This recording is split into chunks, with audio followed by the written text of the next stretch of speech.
নমস্কার। আজকে আমরা এখন আসছি মহাভারত, তার কিছু তথ্যের এর পরের অংশ। আগের দিন আমরা কি দেখেছিলাম? আগের দিন আমরা দেখেছিলাম যে যুদ্ধ জয় করার পরেও যুধিষ্ঠির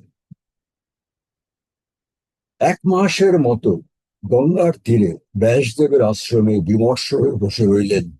উনি এই যুদ্ধের পরে আর উনি রাজত্ব গ্রহণ করতে চাইছেন না। তখন অনেক ঋষি মুনি এবং শেষে বিশেষ করে ব্যাসদেব এবং দ্রৌপদী এবং সবার শেষে কৃষ্ণ প্রায় তিরস্কারের স্বরে যুধিষ্ঠিরকে বোঝালেন, রাজত্ব তোমাকে গ্রহণ করতেই হবে, তা না হলে তো এই দেশ ধ্বংস হয়ে যাবে। তখন যুধিষ্ঠির উঠে দাঁড়ালেন রাজত্বের দিকে, রাজত্ব গ্রহণ করার জন্য। আমরা আজকে সেইখান থেকে শুরু করব। যখন আমরা সেইখান থেকে শুরু করছি, তখন দেখছি যে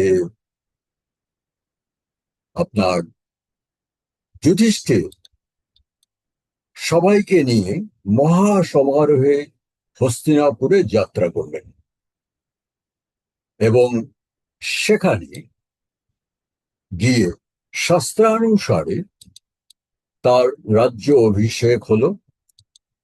তারপরে যেসব কাজ, সবাইকে দায়িত্ব বুঝিয়ে দেওয়া, যুধিষ্ঠির সবাইকে নিয়ে সঙ্গে নিয়ে মহা সমারোহে হস্তিনাপুর যাত্রা করলেন। সেখানে শাস্ত্রানুসারে তার রাজ্যে অভিষেক হলো। যুধিষ্ঠির ভীমসেনকে যুবরাজ পদে অভিষিক্ত করলেন। অর্জুনকে দায়িত্ব দিলেন শত্রুদের সঙ্গে যুদ্ধ ও রাজ্যের মধ্যে দুষ্ট দমনের দায়িত্ব হলো অর্জুনের। নকুলকে দিলেন সেনাবাহিনীর ভরণ পোষণের দায়িত্ব। সহদেবের দায়িত্ব হলো রাজার পার্শ্বচর ও অঙ্গরক্ষকের। বিদুর হলেন নিজস্ব গুপ্ত মন্ত্রণাগার ও রাজার যে 6 মূল মন্ত্র তার উপদেষ্টা। যে কোনো রাজার 6টি মূল মন্ত্র, এটাই মহাভারতে আমরা আগেও দেখেছি: সন্ধি, বিগ্রহ, যান, দৈধি ভাব ও সমাশ্রয়। এ ব্যাপারে ইদুর গুপ্ত মন্ত্রণাকার। সঞ্জয়কে ভার দিলেন আয় ব্যয়ের নিয়ন্ত্রণ ও কোন কাজ সম্পন্ন হয়েছে কোন কাজ হয়নি তার পর্যবেক্ষণ করার। আর ধর্ম পুরোহিতকে ভার দিলেন যাগ, যজ্ঞ ও সমস্ত শাস্ত্রীয় কর্মে। এইভাবে সবাইকে তার দায়িত্ব বুঝিয়ে দিয়ে তারপরে তারপরে যুধিষ্ঠির, তারপরে পরে একদিন ভগবান শ্রীকৃষ্ণ যুধিষ্ঠিরের রাজগৃহেই রয়েছেন। যুধিষ্ঠির একদিন রাজসভায়, যেখানে ভগবান শ্রীকৃষ্ণ বসে আছেন, সেখানে যুধিষ্ঠির রাজসভায় শ্রীকৃষ্ণের বন্দনা করলেন। এইখানে যুধিষ্ঠির যে শ্রীকৃষ্ণের স্তুতি বন্দনা করছেন, এই মহাভারতে আমি বলে রাখি, ভগবান শ্রীকৃষ্ণের স্তুতি বন্দনা 2-3টে জায়গায় আছে। একবার যুধিষ্ঠিরের, এরপরে আমরা দেখব মহামতি ভীষ্ম কি করে ভগবান শ্রীকৃষ্ণের স্তুতি বন্দনা করেছেন। এইগুলো আমি একটু আপনাদের পড়ে শোনাতে চাই। তার দুটো কারণ আছে। একটা কারণ হচ্ছে যে আমি জানি আমাদের এই বঙ্গদেশে অনেক ঘরেই শ্রীকৃষ্ণের পুজো হয়, তারা শ্রীকৃষ্ণকে পূজা করেন, শ্রীকৃষ্ণের ভক্ত। একটা তো সম্প্রদায়ই আছে বৈষ্ণব সম্প্রদায়, তারা শ্রীকৃষ্ণের ভক্ত। আর একটা হচ্ছে, যার জন্য আমি আপনাদের কাছে এই শ্লোকগুলো পড়তে চাই, তা হলো, যদি ভালো করে বোঝার চেষ্টা করেন তাহলে দেখবেন মহাভারতে ব্যাসদেব শ্রীকৃষ্ণের যে স্তুতি করছেন আর আমরা বাঙালিরা যে শ্রীকৃষ্ণের পূজা করি, তার মধ্যে একটা বেসিক ডিফারেন্স, একটা প্রাথমিক তফাৎ আছে। আমরা বাঙালিরা শ্রীকৃষ্ণের পূজা করি শ্রীকৃষ্ণকে প্রেমের ঠাকুর হিসাবে, কিন্তু আমাদের এবং পুরাণে কিন্তু শ্রীকৃষ্ণের স্তুতি বন্দনা করা হয়েছে কুরুক্ষেত্রের শ্রীকৃষ্ণকে। সেখানে শ্রীকৃষ্ণের স্তুতি করা হয়েছে এইভাবে যে তিনিই হচ্ছেন পরম ব্রহ্ম, তিনিই হচ্ছে মোক্ষ, তিনিই হচ্ছেন পরমাত্মা। এই জন্য এই যে চিন্তা ভাবনার একটু তফাৎ, এই জিনিসটা আমি আপনাদের সামনে তুলে ধরার চেষ্টা করছি। এবারে দেখুন ব্যাসদেব শ্রীকৃষ্ণ সম্বন্ধে কি বলছেন যুধিষ্ঠিরের মধ্যে।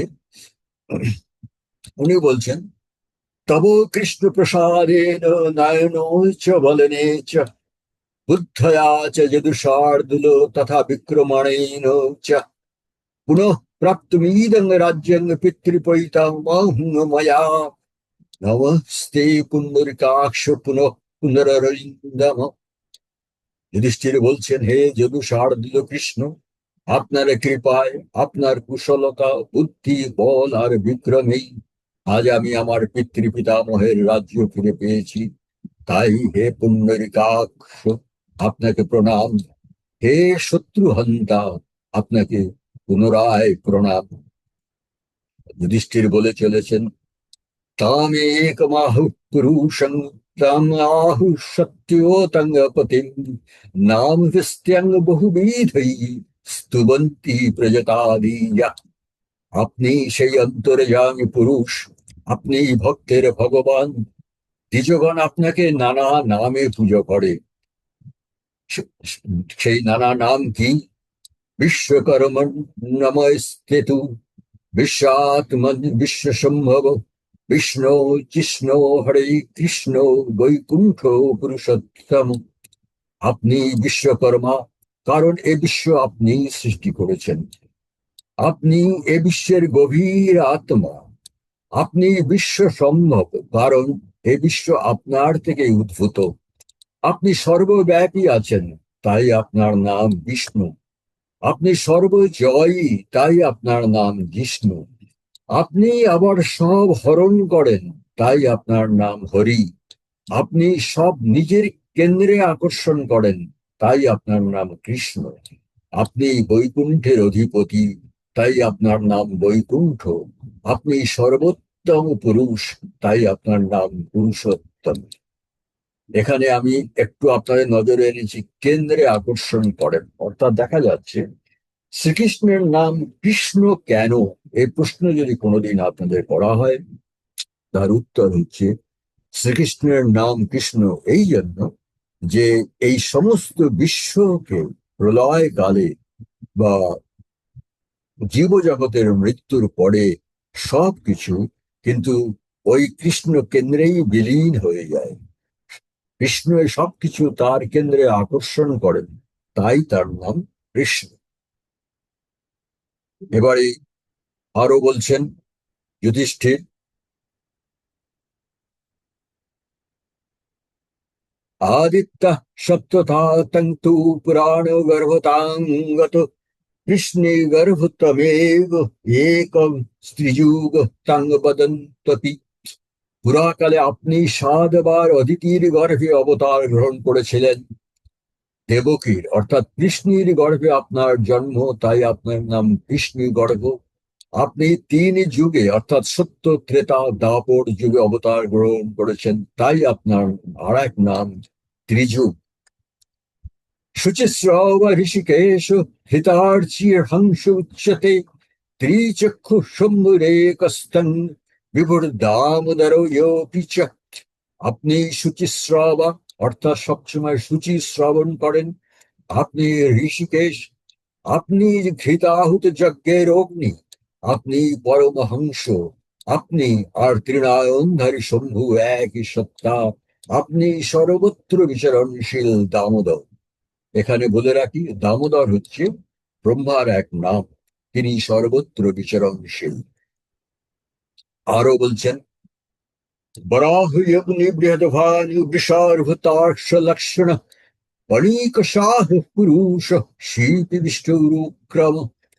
বরাহ অগ্নি, বৃহদভানু অর্থাৎ সূর্য, বৃষভ অর্থাৎ ধর্ম, তার্ক্ষ লক্ষণ অর্থাৎ গরুর চিহ্ন যার প্রতীক, অনেক শাহ অর্থাৎ শত্রুর তেজ যিনি সহন করেন, পুরুষ শিল্পবিষ্ট অর্থাৎ সর্বজীবের দেহে আত্মারূপে যিনি প্রবিষ্ট, আর উরুক্রম অর্থাৎ বামন বামন অবতার, এসব আপনারই ভিন্ন ভিন্ন নাম। বরিষ্ঠ উগ্র সেনানি সত্য বাসরৈনীর গুহ অচ্যুত আবারীনাং সংস্কৃত বিকৃতির বিষ। আপনি সর্বশ্রেষ্ঠ, আপনি অগ্রগামী সেনাপতি, অর্থাৎ যুদ্ধে সবসময় আপনি আগে যান। আপনি সত্য, আপনি অন্নদাতা কার্তিকেয়, আপনি যুদ্ধে অবিচলিত থেকে শত্রুকে প্রতিহত করেন। আপনি সংস্কৃতি, আপনি আবার তার বিকৃতি, আবার আপনি হচ্ছেন ঋষরূপী ধর্ম। আরো বলছেন, কৃষ্ণ ধর্ম তমেব আদি বৃষ ধর্ম বিশাকোপি সিন্ধুর বিধর্ম ত্রিকপু ত্রিধামা ত্রিদিবাচ্যুত। আপনি যজ্ঞরূপ কৃষ্ণ ধর্ম, আপনি আদি কারণ। এখানে বলি, এই কৃষ্ণ ধর্ম বলতে এই কথা, কৃষ্ণ কথাটা কিন্তু অনেক অনেক সময় আমাদের বেদে উপনিষদে যজুর্বেদকে বোঝানো হয়েছে।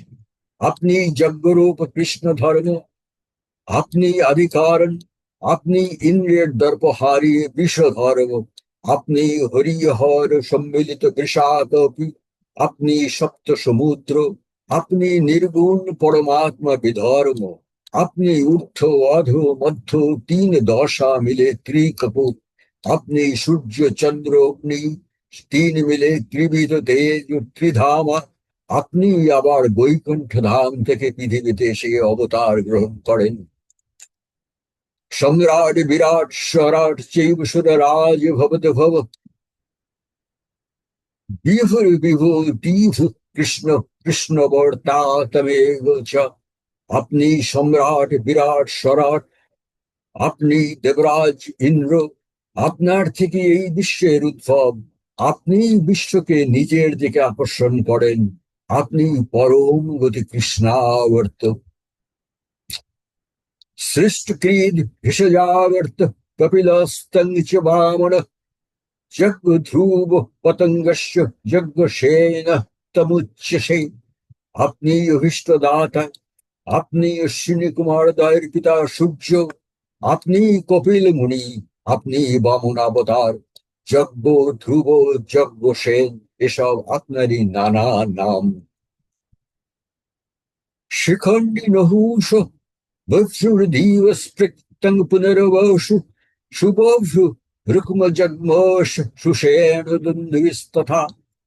আপনার আপন শিরে ময়ূর পুচ্ছ ধারণ করে আপনি পুরাকালের সেই রাজা নহুষ, আপনি আকাশব্যাপী মহেশ্বর, আপনি নক্ষত্র রূপে পুনর্বসু, আপনি পিঙ্গল বর্ণ শুভভ্রু সুবর্ণ দক্ষিণাবর্ণ রুক্মযজ্ঞ সুসজ্জিত সেনা পরিবৃত সুসেন, আপনি মহেশ্বরের ডমরু।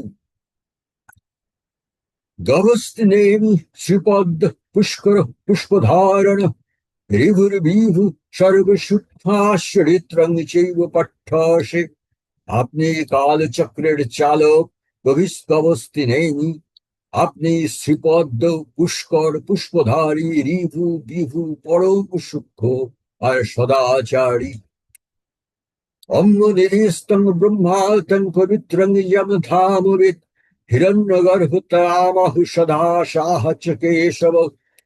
আপনি জলনিধি সমুদ্র, আপনি ব্রহ্ম, আপনি পরম পবিত্র ধামকে জানেন, আবার আপনি সেই পরম পবিত্র ধাম। হে কেশব, আপনি হিরণ্য গর্ভ, আপনি সদা, আপনি সাহা। জনি তমস্য প্রলয়স্য কৃষ্ণ তমেবেদং সৃজাসি বিশ্বমগ্রে, বিশ্বং চেদং তদ্বশ বিশ্বয়োনে। নমোস্তুতে সর্বচক্রাশি পাণি। হে কৃষ্ণ, প্রলয় কালে সবকিছু আপনাতেই বিলীন হবে। সংসারে আপনি প্রথম বেদ সৃষ্টি করেছেন, আপনার থেকেই এই সৃষ্টি, এই বিশ্ব আপনিই পরিচালনা করছেন। নমোস্তুতে সর্বচক্রাশি পাণি। হে ধনুষ চক্র খড়গধারী কৃষ্ণ, আপনাকে প্রণাম। এইভাবে যুধিষ্ঠির শ্রীকৃষ্ণের বন্দনা করলেন। এখানে যে জিনিসটা আপনাদের দেখাতে চেয়েছিলাম, আমাদের পুরাণে শ্রীকৃষ্ণের যে বন্দনা, সেটা কিন্তু প্রেমের পুরুষ শ্রীকৃষ্ণ নয়, সেটা হচ্ছে ব্রহ্মাত্মা, পরমাত্মা, যিনি সবার উপরে, সেই শ্রীকৃষ্ণের বন্দনা। আর একটা জিনিস আমি আপনাদের নজরে এনেছিলাম, এই শব্দটা কৃষ্ণাবর্ত। বলছেন, ব্যাসদেব বলছেন, আপনি বিশ্বকে নিজের দিকে আকর্ষণ করেন, তাই আপনার নাম কৃষ্ণাবর্ত। এবারে আপনারা যারা, আপনাদের মধ্যে কেউ যদি থাকেন যে যিনি একটু হায়ার ফিজিক্স বা উচ্চতরীয় পদার্থবিদ্যা নিয়ে কিছু পড়াশোনা করা আছে, আপনারা জানবেন যে কৃষ্ণাবর্ত বাংলা শব্দটা অনেক সময় আজকাল স্কুলের বইতে বলা হচ্ছে কৃষ্ণ গহ্বর। এই শব্দটা কিন্তু বোঝায় ইংরেজিতে যাকে বলে ব্ল্যাক হোল। এবারে ব্ল্যাক হোল কি, সেটা নিয়ে যদি একটু পড়াশোনা করার চেষ্টা করেন, খুব বেশি কঠিন পড়াশোনা করার দরকার নেই, একটু নেটওয়ার্ক ঘেটে দেখলেই হবে। ব্ল্যাক হোল হচ্ছে যখন কোনো বড় নক্ষত্রের মৃত্যু হয়, মানে তার সমস্ত তেজ শেষ হয়ে যায়। আমাদের সূর্যেরও তো তেজ একদিন শেষ হবে। তখন সে একটা, সেই নক্ষত্র তখন একটা অত্যন্ত ভারী কিন্তু আয়তনে কম একটা গহ্বরে পরিণত হয়, যাকে বলে ব্ল্যাক হোল। এবং তার মহাকর্ষ আকর্ষণ তার এত বেশি হয় যে আশেপাশের সমস্ত গ্রহ নক্ষত্র সব কিছুকে সে নিজের গহ্বরে টেনে নেয়। এমনকি যে আলো কিন্তু কৃষ্ণ গহ্বর বা ব্ল্যাক হোলকে পার হয়ে যেতে পারে না। এই ব্ল্যাক হোলের মধ্যে সমস্ত কিছু বিলীন হয়ে যায়। বিলীন হয়ে গিয়ে এবার কোয়ান্টাম ফিজিক্স এটা নিয়ে এখনো গবেষণা করছে, বিলীন হয়ে গিয়ে তার কি হয়। কোনো কোনো গবেষক বিজ্ঞানী বলছেন বিলীন হয়ে গিয়ে সে বস্তু আর বস্তু থাকে না, সে বস্তু তখন শক্তিতে পরিণত হয়। আবার অতি ইদানিং কোনো কোনো বিজ্ঞানী বলছেন যখন সেই ভিতরে তার বস্তু পরিমাণ জমতে জমতে অনেক ভারী হয়ে যায়, তখন সে বস্তু কণা আবার ব্ল্যাক হোলের উল্টো দিক থেকে প্রচন্ড গতিতে নির্গত হতে থাকে। এইখানে আর একটা জিনিস আপনাদের নজরে আনি। এই আমি দেখেছি একদম ইদানিং কালের কোয়ান্টাম ফিজিক্সের কিছু কিছু গবেষক কিন্তু মন্তব্য করেছেন যে তাদের মনে হয় এই সমস্ত বিশ্ব, আমরা কোনো একটা ব্ল্যাক হোলের মধ্যে বসে আছি। যাই হোক, এটা এই ব্যাসদেবের এই বর্ণনা, যুধিষ্ঠিরের যুধিষ্ঠির শ্রীকৃষ্ণকে বলছেন আপনি একটা ব্ল্যাক হোল, আপনি একটা কৃষ্ণাবর্ত। আর বর্তমান কোয়ান্টাম ফিজিক্সের যে গবেষণা আপনাদের একটু আপনাদের সামনে উল্লেখ করে দিলাম, এর বাকি গবেষণা বা বাকি চিন্তা ভাবনা আপনাদেরই করতে হবে। আজ আমরা এখানেই শেষ করছি। আবার নমস্কার। আবার পরের দিন আমরা এর পরের অংশ নিয়ে আমি আপনাদের কাছে হাজির হব। নমস্কার।